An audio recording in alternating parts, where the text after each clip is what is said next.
2 décès en 6 mois. De part et d'autre de la jonction du boulevard Thibault et de la rue Saint-Alexis, des croix, des pluches et des fleurs rappellent de ralentir. C'est pas le boulevard Thibault ici, là, c'est le boulevard de la mort. Dans la nuit de vendredi à samedi, c'est Sacha Vaillancourt, 18 ans, qui a perdu la vie. Elle était passagère d'un véhicule conduit par un autre jeune de 18 ans. Il a perdu la maîtrise de sa voiture dans la courbe et a embouti un poteau d'Hydro-Québec. On ignore pour l'instant si les accusations seront portées, mais des témoins rapportent que le véhicule circulait à très haute vitesse.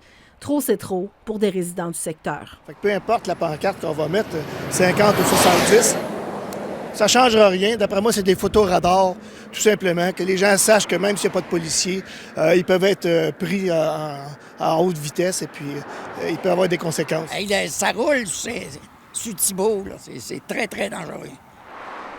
Mais réduire la vitesse sur une route provinciale n'est pas aussi simple que de changer quelques pancartes. Selon la conseillère municipale du secteur, Geneviève Auclair, le MTQ demanderait à ce qu'on ajoute un feu de circulation à l'angle de la rue Georges et du boulevard Thibault pour pouvoir réduire la vitesse à 50 km/h dans le cœur villageois du secteur Saint-Louis-de-France. Et ça, ce serait aux frais de la ville. Est-ce que le conseil municipal est prêt à mettre un 350 000 pour un feu de circulation sur la rue Georges?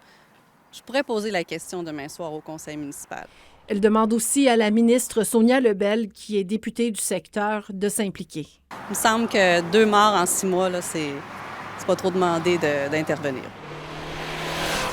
Pendant que la triste histoire se répète et que les messages de condoléances s'accumulent, les policiers mettent les bouchées doubles.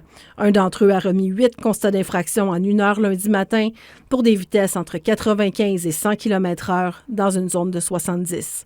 Amélie Saint-Yves, TVA Nouvelles, Trois-Rivières.